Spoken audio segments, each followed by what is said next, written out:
সকাল 11টা। ঢাকা শহরের চারিদিক থেকে বাঁধ ভাঙা বানের মতো চারিদিক থেকে ছুটে আসছে ছাত্র জনতা।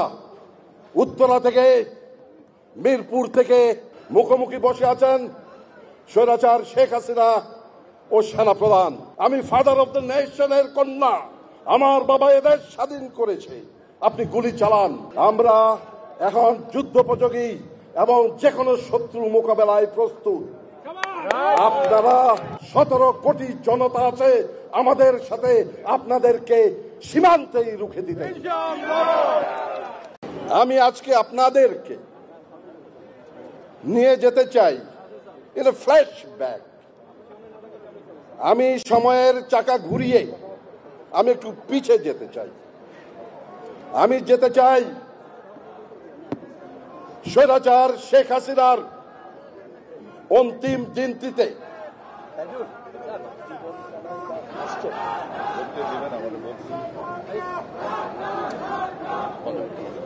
আপনারা স্লোগান বন্ধ করুন দয়া করে।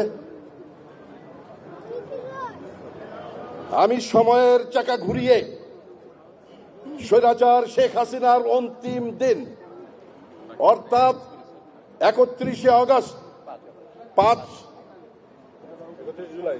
31শে জুলাই অর্থাৎ আমি দুঃখিত 5 আগস্টে আমরা ফিরে যাব। দৃশ্যপট 1,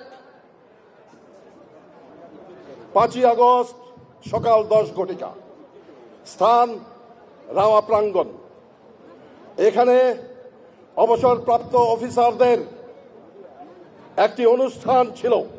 সে অনুষ্ঠান হচ্ছে সংগ্রামরত ছাত্র জনতার সাথে একাত্মতা ঘোষণা করে আমরা ঢাকা শহরের যে কারফিউ দেওয়া হয়েছে সেই কারফিউ উপেক্ষা করে আমরা এখানে একটা প্রসেশন চালাবো এবং সেই প্রসেশন দিয়ে আমরা ঢাকা শহরে প্রদক্ষিণ করব। দৃশ্যপট 2, সকাল 11টা। ঢাকা শহরের চারিদিক থেকে বাঁধ ভাঙা বানের মতো চারিদিক থেকে ছুটে আসছে ছাত্র জনতা। উত্তরা থেকে, মিরপুর থেকে আসছে যাত্রাবাড়ি থেকে। গন্তব্য গণভবন। দৃশ্যপট 3, গণভবন সকাল 11:30।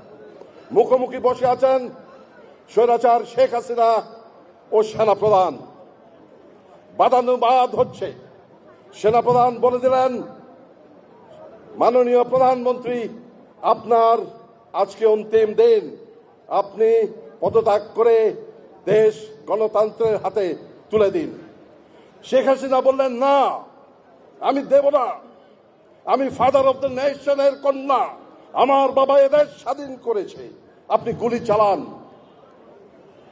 সেনাপ্রধান বললেন, মাননীয় প্রধানমন্ত্রী, আপনি দেশে এখন কি হচ্ছে আপনি জানেন না, আপনি 4 দেওয়ালের মধ্যে অন্তরীণ, আসুন দেখি দেশে কি হচ্ছে।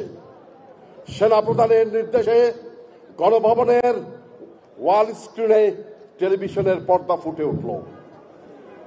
কাকতালীয়ভাবে বাংলাদেশের ঢাকার যতগুলো চ্যানেল আছে সবার ক্যামেরা নিবন্ধ রাওয়ার প্রাঙ্গণে, যেখানে আমরা 200 অফিসার এবং সাথে আশেপাশের জনতা মিলে 105 আমরা দাঁড়িয়ে বিক্ষোভ প্রদর্শন করছি। আমরা বক্তৃতা দিয়েছি, শেখ হাসিনা দেখেছেন।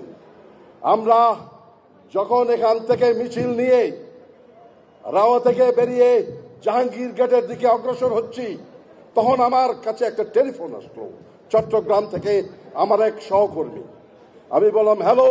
বলে, স্যার, আপনাদেরকে লাইভ আমরা ক্যামেরায় দেখতে পাচ্ছি। আমি বললাম, তাই নাকি? বলে, জি স্যার। তো এখন কি আপনাদেরকে দেখে ঘরে আর কেউ নাই স্যার, চট্টগ্রামের সবাই রাস্তায় নেমে এসেছে। এই ছিল আমাদের অবসরপ্রাপ্ত অফিসারদের শেষ নিদর্শন যে শেখ হাসিনা, স্বৈরাচারী শেখ হাসিনাকে বর্জন করার আমাদের শেষ এক। এটার মাহাত্ম্য এটাই।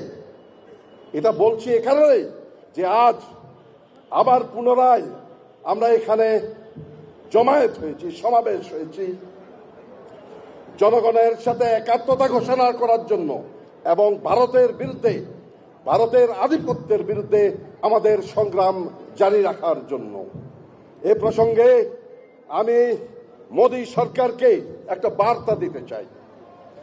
মোদীজি, অমিতজি এবং রাজনাথ সিংজি, আপনারা বাংলাদেশ সেনাবাহিনী যেটা দেখেছেন ৭২ সালের সেই সেনাবাহিনী এখন আর নাই।